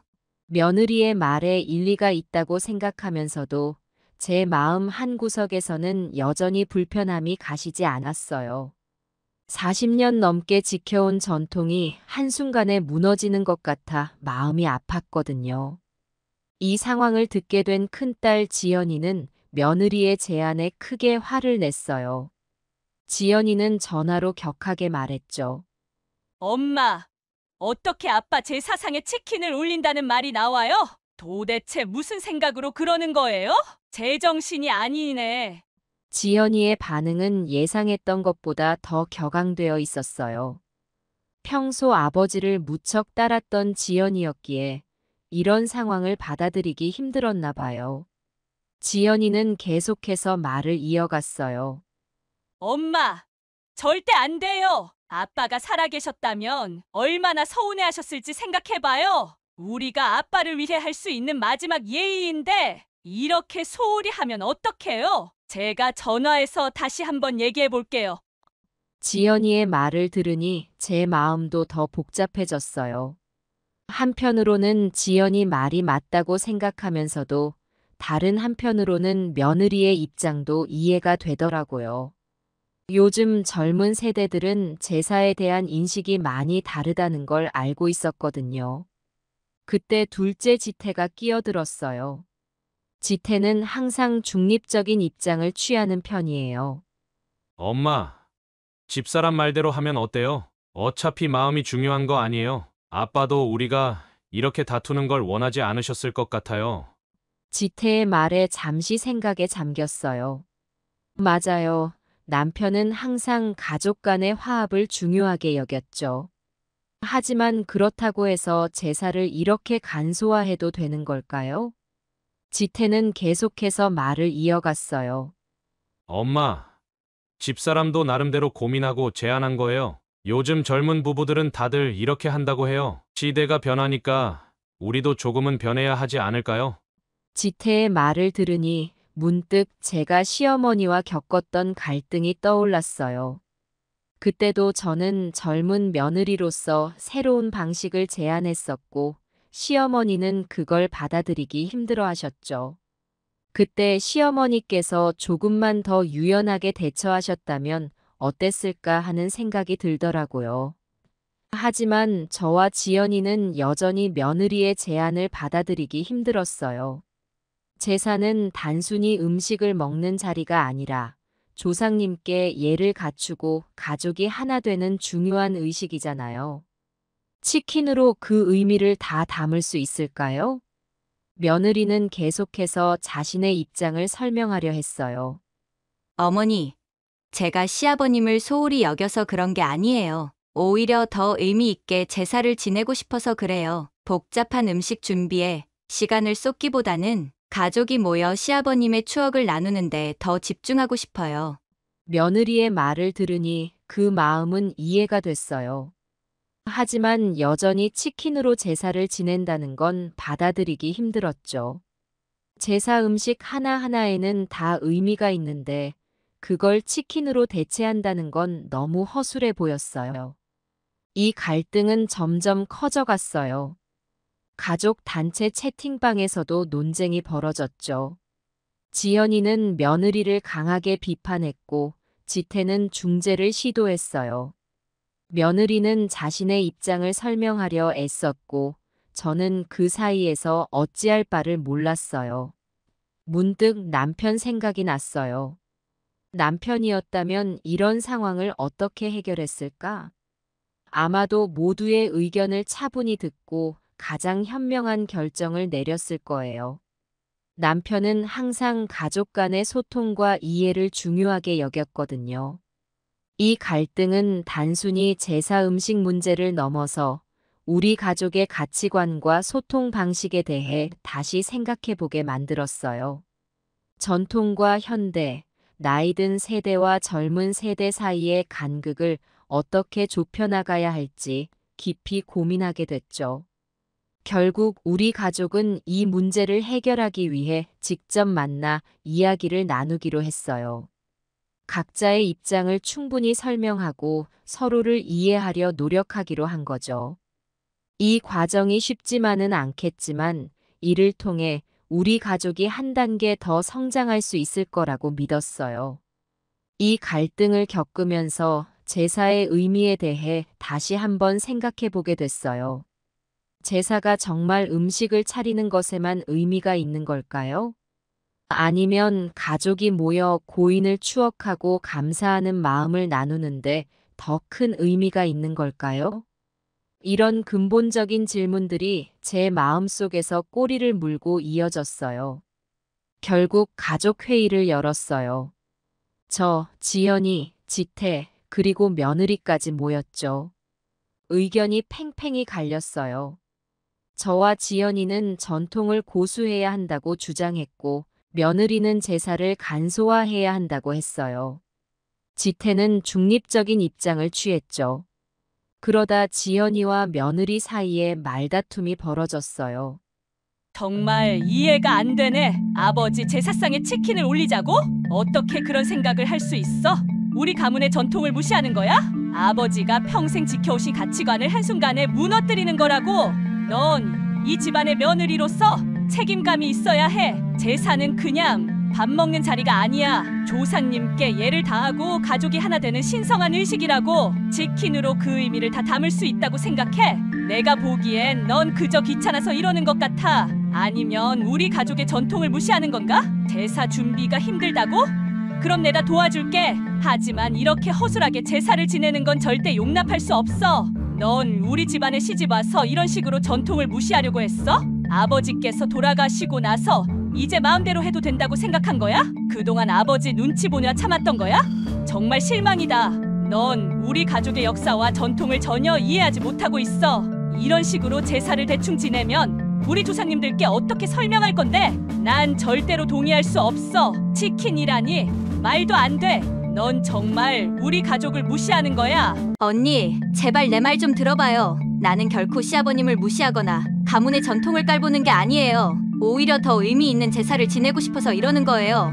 요즘 세상에 누가 그렇게 복잡하게 제사를 지내요? 시대가 변했잖아요. 우리도 변해야 해요. 제사의 본질은 고인을 추억하고 가족이 함께 모이는 거 아닌가요? 굳이 힘들게 음식을 장만하느라 시간을 낭비할 필요가 있나요? 그 시간에 차라리 시아버님 추억을 나누는 게 더 의미 있지 않을까요? 언니는 내가 귀찮아서 그런다고 하지만 그게 아니에요. 나 역시 시아버님을 존경해요. 하지만 우리 가족의 건강과 행복도 중요하다고 생각해요. 매번 제사 때마다 힘들어하는 시어머님을 보면 마음이 아파요. 우리 모두 편하게 제사를 지내면서 시아버님을 추억하는 게 어때요? 언니, 제발 내 마음을 이해해줘요. 나는 결코 이 집안의 전통 무시하지 않아요. 오히려 더 나은 방향으로 발전시키고 싶은 거예요. 우리가 이렇게 싸우는 걸 시아버님이 원하셨을까요? 서로를 이해하고 존중하는 게 진정한 효도 아닐까요? 언니, 우리 함께 좋은 방법을 찾아보는 건 어떨까요? 아가, 너 말도 일리가 있어. 하지만 40년 넘게 지켜온 전통을 하루아침에 바꾸기는 힘들지.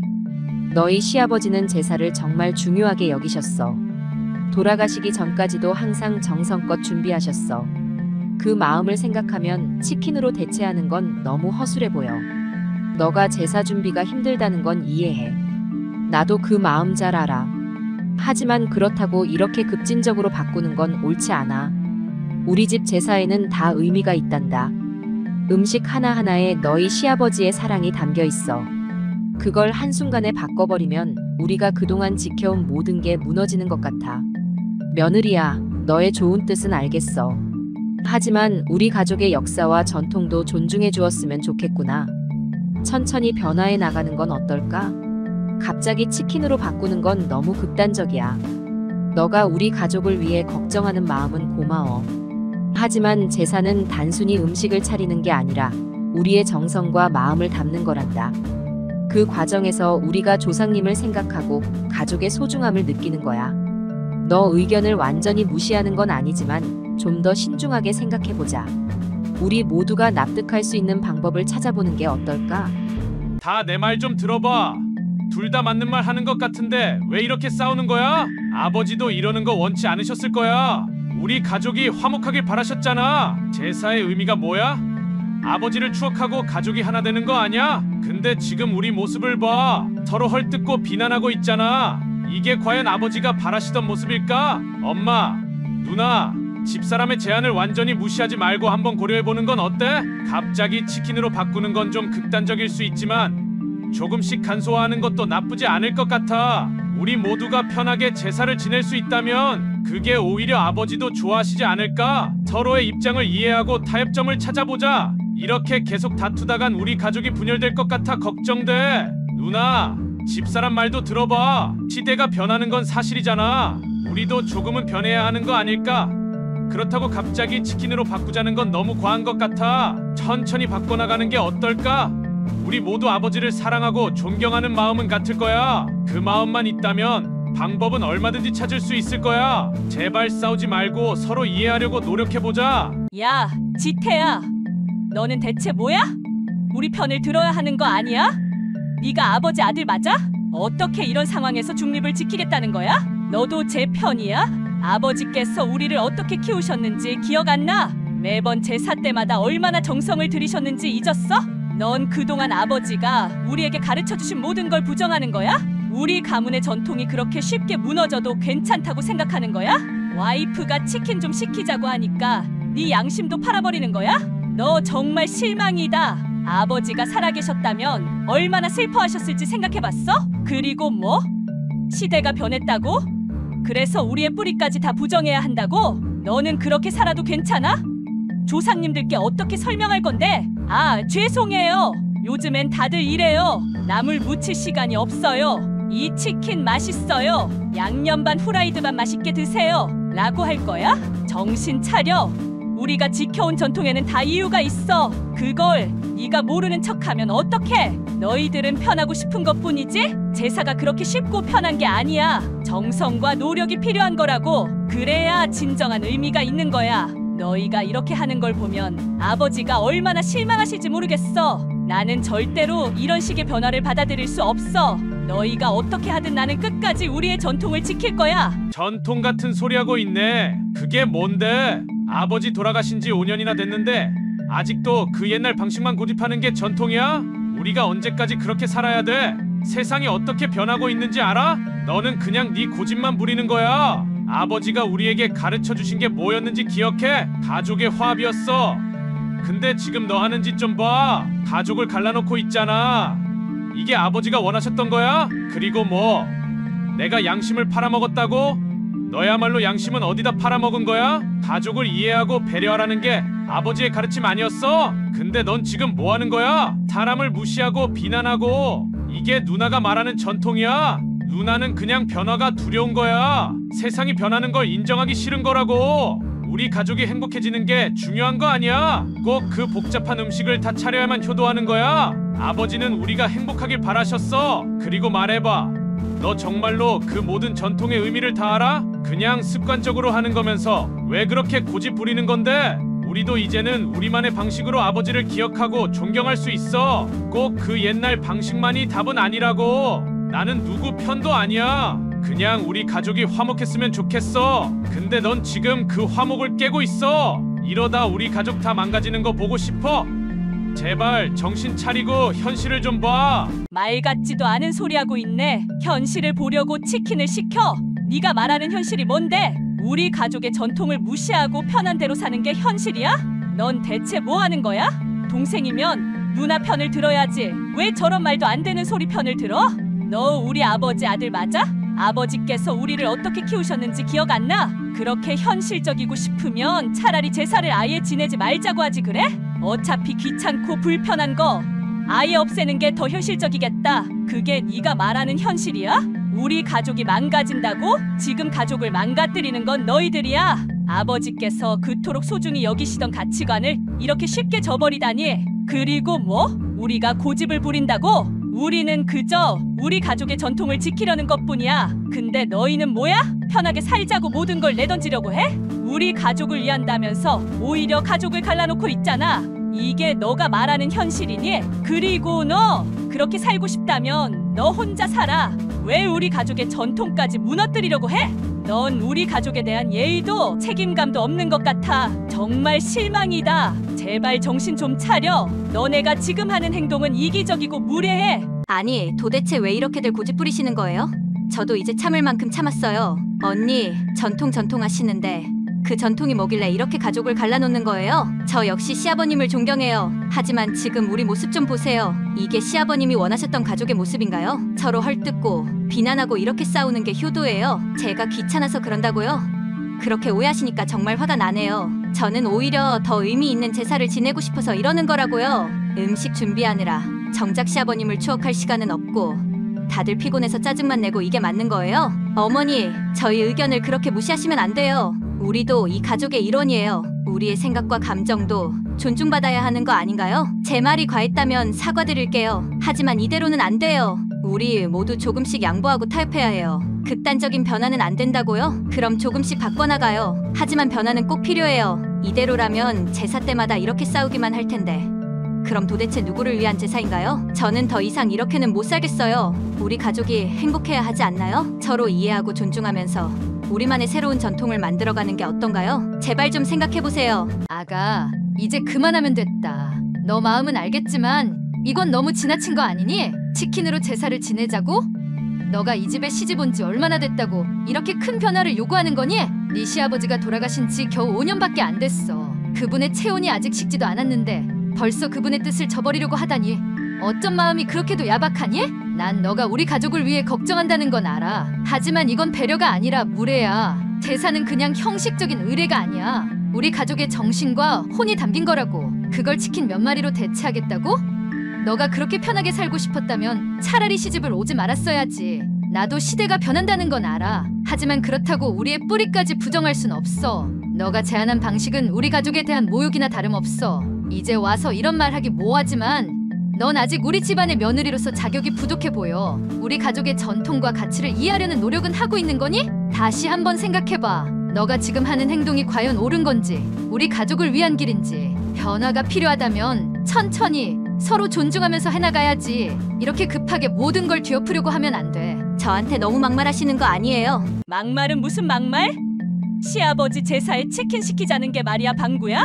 너가 지금 무슨 말을 하는 건지 알기나 해? 우리 아버지 제사상에 치킨을 올리자고? 그게 얼마나 무례하고 신뢰되는 행동인지 알아?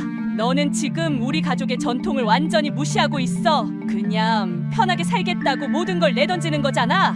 우리 아버지가 평생 지켜오신 가치관을 너가 뭘 안다고 이렇게 쉽게 바꾸려고 해? 너가 이 집에 시집 온 지 고작 몇 년 됐다고 이런 식으로 큰 소리 치는 거야? 우리 엄마가 40년 넘게 지켜온 전통을 너가 어떻게 그렇게 쉽게 무시할 수 있어? 너 정말 우리 가족을 위해서 그러는 거 맞아? 아니면 그냥 너가 편하고 싶은 거야? 제사 준비하기 귀찮아서 이러는 거 아니야? 그렇게 살고 싶었으면 차라리 시집을 오지 말았어야지. 넌 지금 우리 아버지에 대한 예의도 지키지 않고 있어. 돌아가신 분에 대한 최소한의 예의가 뭔지도 모르는 거야? 치킨으로 제사를 지내자니 정말 어이가 없네. 다음 날, 제삿날이 밝았어요. 결국 전통대로 준비하기로 했지만 며느리의 표정에서 불만이 역력했죠. 아침 일찍부터 부산하게 움직이는 집안 분위기와는 달리 며느리는 묘하게 조용했어요. 평소 같았으면 적극적으로 나서서 도왔을 텐데 오늘따라 무언가 달랐죠. 저는 며느리에게 조심스럽게 말을 걸었어요. 아가, 도미 손질 좀 도와줄래? 며느리는 마지못해 부엌으로 들어왔어요. 도미를 손질하는 며느리의 손놀림이 어색해 보였지만 저는 못 본 척했어요. 며느리도 노력하고 있다는 걸 알기에 격려의 말을 건넸죠. 잘하고 있어. 천천히 해도 돼. 그때였어요. 갑자기 타는 냄새가 코를 찔렀어요. 깜짝 놀라 돌아보니 전을 굽고 있던 프라이팬에서 연기가 피어오르고 있었어요. 며느리가 당황한 표정으로 프라이팬을 들고 있었죠. 어머니, 죄송해요. 제가 실수로 전을 태워 먹었어요. 순간 머리가 하얘졌어요. 제사 음식 중에서도 저는 특히 중요한데 그걸 태워버리다니. 하지만 며느리의 낙담한 표정을 보니 뭐라고 말할 수가 없었어요. 대신 깊은 한숨만 내쉬었죠. 괜찮아, 실수는 누구나 할 수 있어. 다시 만들면 되지. 하지만 문제는 거기서 끝나지 않았어요. 며느리가 태운 건 전뿐만이 아니었어요. 도미조림도 모양이 이상해졌고 갈비찜은 너무 달게 되어버렸어요. 시간은 자꾸 가는데 제대로 된 음식이 하나도 없었죠. 급한 대로 동네 마트에 가서 음식을 사오기로 했어요. 준비된 음식들은 도저히 제사상에 올릴 수 없는 상태였으니까요. 서둘러 옷을 갈아입고 마트로 향했어요. 그런데 마트에 도착해 보니 문이 닫혀 있더라고요. 명절이라 쉬는 날이었던 거예요. 순간 어떻게 해야 할지 막막해졌어요. 주변을 둘러보니 다른 가게들도 모두 문을 닫은 상태였죠. 어머니, 이제 어떡하죠?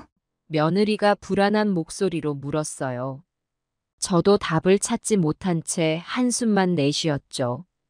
동네를 이리저리 돌아다녔지만 열린 가게는 찾을 수 없었어요. 시간은 자꾸 가고 저녁이 다가오고 있었죠. 집에 돌아와 보니 아들 지태와 딸 지연이도 와 있었어요.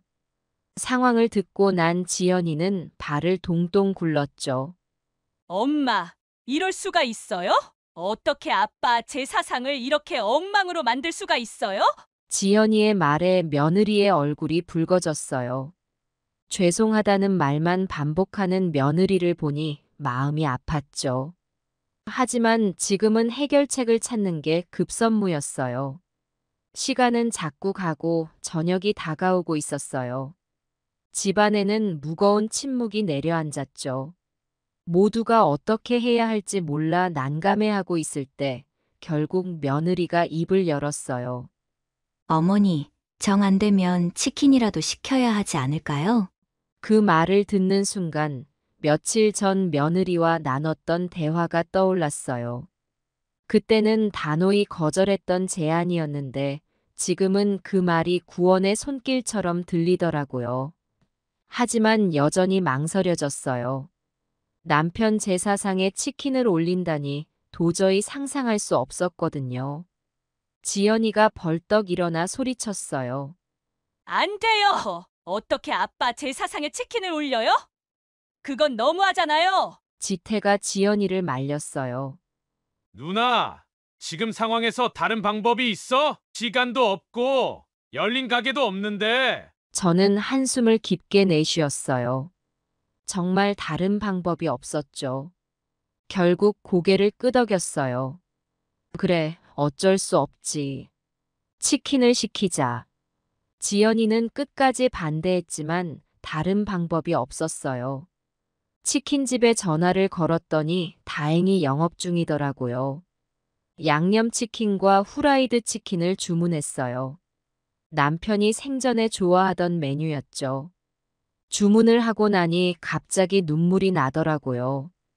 그동안 정성스럽게 차려온 제사상을 이렇게 치킨으로 대신한다는 게 너무나 미안하고 죄송했어요. 마치 남편에 대한 예의를 저버리는 것 같아 마음이 아팠죠. 여보, 정말 미안해요. 이렇게 될 줄 몰랐어요. 혼잣말처럼 중얼거렸어요.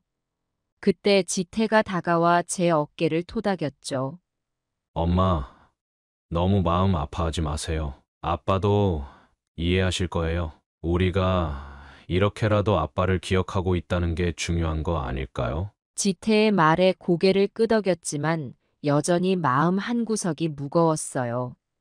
치킨이 도착하기를 기다리는 동안 집안은 이상한 긴장감에 휩싸였어요.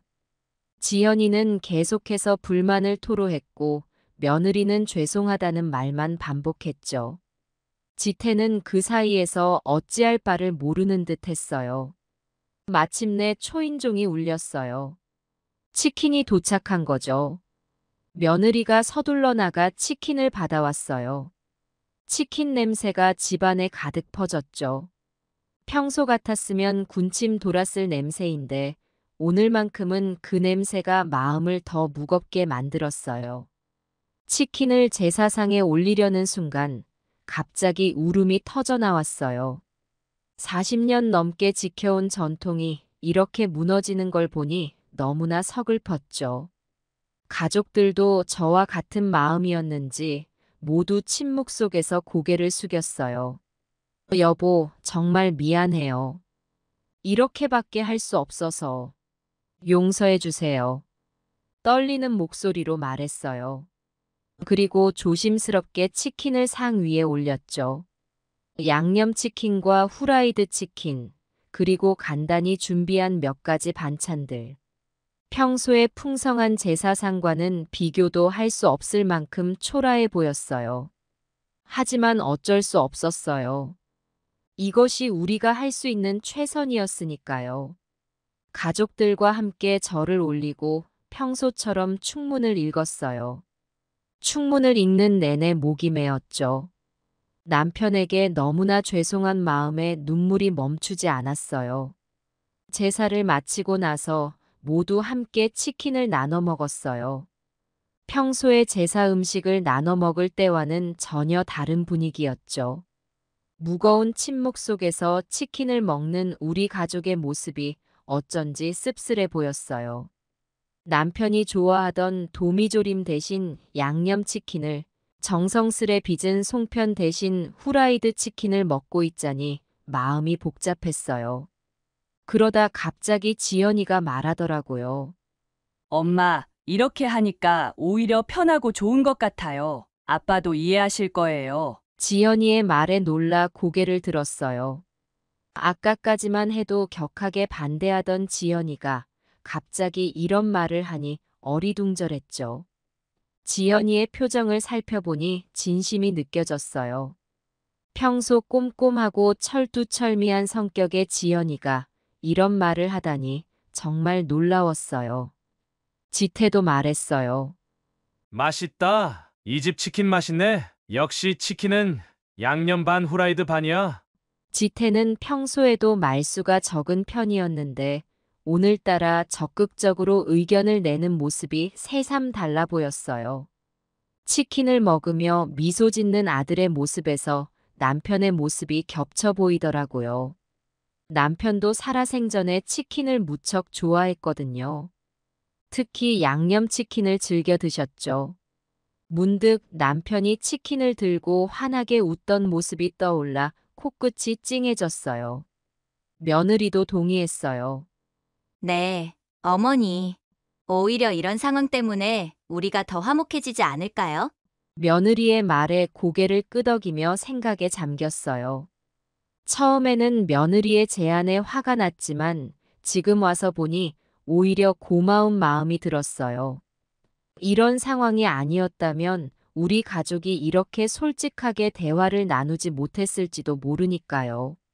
며느리의 용기 있는 제안이 우리 가족에게 새로운 기회를 준 것 같아요. 저는 어리둥절했어요. 그동안 제가 너무 고집을 부렸나 싶더라고요. 40년 넘게 지켜온 전통이라고 생각했는데 어쩌면 그건 제 고집이었을지도 모른다는 생각이 들었어요. 남편을 위한다고 생각했던 제 행동이 오히려 가족들에게 부담을 주고 있었던 건 아닐까요? 정말 괜찮은 거야? 아빠한테 너무 미안해서. 제 물음에 지연이가 대답했어요. 엄마, 아빠는 우리가 이렇게 함께 모여 있는 것만으로도 좋아하실 거예요. 음식이 뭐가 중요해요. 우리 마음이 중요한 거지. 지연이의 말에 눈시울이 붉어졌어요. 그동안 음식 준비에만 신경 쓰느라 정작 가장 중요한 걸 놓치고 있었던 것 같아요. 남편을 추억하고 가족이 함께 모이는 것.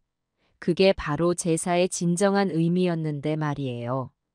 복잡한 음식을 준비하느라 정작 남편을 추억할 시간은 없었던 것 같아 후회가 밀려왔어요. 그 일이 있고 나서 저는 많은 생각을 했어요. 전통도 중요하지만 시대에 맞춰 변화하는 것도 필요하다는 걸 깨달았죠. 무엇보다 가족 간의 화합이 제일 중요하다는 것도요.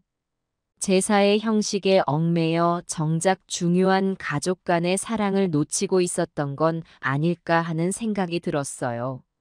다음 날 가족들과 함께 앉아 이야기를 나눴어요. 앞으로 제사를 어떻게 지낼지, 우리 가족만의 새로운 전통을 어떻게 만들어갈지에 대해 의견을 주고받았죠. 처음에는 어색했지만 점점 대화가 무르익으면서 서로의 생각을 진솔하게 나눌 수 있었어요. 어머니, 제가 제사 음식을 배우고 싶어요. 어머니께서 가르쳐 주시면 열심히 배울게요. 며느리가 조심스럽게 말했어요. 며느리의 말에 가슴이 따뜻해졌어요. 그동안 며느리를 오해하고 있었던 것 같아 미안한 마음이 들었죠. 며느리는 제사 준비를 귀찮아하는 게 아니라 오히려 적극적으로 배우고 싶어 했던 거예요.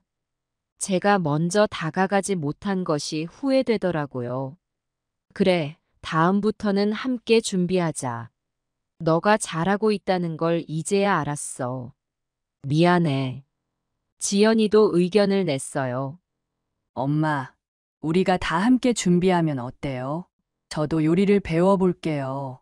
아빠가 좋아하시던 음식들 저도 만들 수 있게 되고 싶어요. 지연이의 말에 놀랐어요. 평소 요리와는 거리가 멀었던 지연이가 이런 제안을 하다니 말이에요. 아버지를 위해 요리를 배우겠다는 딸의 마음에 감동받았죠. 지태도 고개를 끄덕이며 말했어요. 저도 도울게요.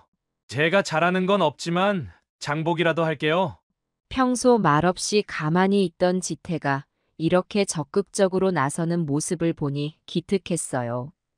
우리 가족 모두가 변화하고 있다는 걸 느꼈죠. 가족들의 말에 눈물이 났어요. 이렇게 서로 이해하고 배려하는 모습을 보니 오히려 이번 일이 우리 가족에게 축복이 된 것 같았어요. 위기가 기회가 되어 우리 가족을 더 끈끈하게 만들어준 거죠. 이제는 제사 때마다 치킨을 시키진 않지만 음식을 간소화하고 가족들이 함께 준비해요. 오히려 이렇게 하니까 더 의미 있는 시간이 되더라고요. 며느리는 점점 요리 실력이 늘어 이제는 제가 가르쳐 준 것보다 더 맛있게 음식을 만들어요. 도미조림은 이제 며느리의 특기가 되었죠. 지연이도 틈틈이 요리를 배워서 이제는 제법 솜씨가 좋아졌어요. 특히 전 부치는 솜씨가 일품이에요. 지태는 장을 보고 집안 청소를 도맡아 해요. 지태가 고른 과일들은 항상 싱싱하고 맛있어요. 제사 준비를 하면서 우리는 남편에 대한 추억을 나눠요. 남편이 좋아하던 음식을 만들면서 그때 그 시절 이야기를 하고 때로는 웃고 때로는 울기도 해요. 음식을 준비하는 과정 자체가 남편을 추억하는 시간이 된 거죠. 도미를 손질하면서 남편이 낚시하던 이야기를 하고 전을 부치면서 남편이 전을 좋아해서 밤늦게 해주곤 했던 일을 떠올려요. 갈비찜을 하면서는 남편이 처음 월급을 받아 갈비를 사왔던 날을 이야기하며 웃음 짓죠. 송편을 빚으면서는 신혼 때 서툴게 송편을 만들었던 일을 떠올리며 옛날 이야기에 빠져들어요. 이렇게 음식 하나하나에 남편과의 추억이 깃들어 있어 제사 준비 자체가 남편을 기리는 시간이 되었어요. 제사 날이 되면 이제 부담감 대신 따뜻함이 가득해요. 정성껏 준비한 음식을 차리면서 우리는 서로의 노고를 칭찬하고 감사해요. 절을 올리고 축문을 읽을 때면 모두의 마음이 하나로 모이는 것 같아요. 예전에는 형식적으로 느껴졌던 제사가 이제는 정말로 남편을 추억하고 감사하는 시간이 되었죠. 물론 가끔은 실수도 해요. 며느리가 음식을 태우기도 하고 지연이가 간을 잘못 맞추기도 해요. 하지만 그럴 때마다 우리는 함께 웃어넘기고 서로를 위로해요. 그리고 그 실수들이 오히려 우리 가족만의 특별한 추억이 되곤 해요. 한 번은 지태가 실수로 설탕과 소금을 바꿔 넣는 바람에 모든 음식이 달콤해진 적도 있었죠. 그때는 다들 놀라서 어쩔 줄 몰랐는데 지금은 그때를 떠올리며 함께 웃곤 해요. 이런 변화를 겪으면서 제사의 의미에 대해 다시 한번 생각해 보게 됐어요. 제사가 단순히 조상님께 음식을 바치는 의식이 아니라 가족이 함께 모여 조상님을 추억하고 감사하는 시간이라는 걸 깨달았죠. 형식보다는 마음이 중요하다는 것도 알게 되었고요. 여러분, 세상이 변하듯 우리도 조금씩 변해야 해요. 하지만 그 속에서 정말 중요한 가치, 가족 간의 사랑과 화합은 잃지 말아야 해요. 전통이라는 이름으로 고집을 부리기보다는 우리 가족만의 새로운 전통을 만들어가는 것도 좋은 방법이에요. 시대에 맞게 변화하되 그 안에 담긴 진정한 의미는 잃지 않는 것이 중요해요. 제 이야기가 여러분께 작은 위로와 깨달음이 되었길 바랍니다. 여러분의 가정에도 사랑과 화합이 가득하길 바라요. 때로는 힘든 일도 있겠지만 그 속에서도 서로를 이해하고 배려하는 마음만 있다면 어떤 어려움도 이겨낼 수 있을 거예요. 가족 간의 소통과 이해가 얼마나 중요한지 저희 가족이 겪은 일을 통해 깨달았어요. 이제 우리 집 제사는 단순히 조상님께 예를 올리는 의식을 넘어서 가족 간의 사랑을 확인하고 돈독히 하는 시간이 되었어요. 음식을 함께 준비하고 추억을 나누고 서로의 마음을 이해하는 과정 속에서 우리는 더욱 가까워졌죠. 예전에는 제사가 부담스럽고 힘든 일이었다면 이제는 오히려 기다려지는 시간이 되었어요. 남편이 하늘에서 우리를 내려다본다면 어떤 마음일까요? 아마도 흐뭇한 미소를 지으며 이렇게 말씀하실 것 같아요. 우리 가족 참 좋구나. 이렇게 화목하게 지내니 나도 기쁘다. 그 말씀을 듣는 것만 같아 가슴이 따뜻해져요. 이런 변화를 겪으면서 저는 제 자신에 대해서도 많이 돌아보게 되었어요. 그동안 전통을 지킨다는 명목 하에 얼마나 완고하게 굴었는지 깨달았죠. 변화를 두려워하고 새로운 것을 받아들이지 못했던 제 모습이 부끄럽기도 했어요.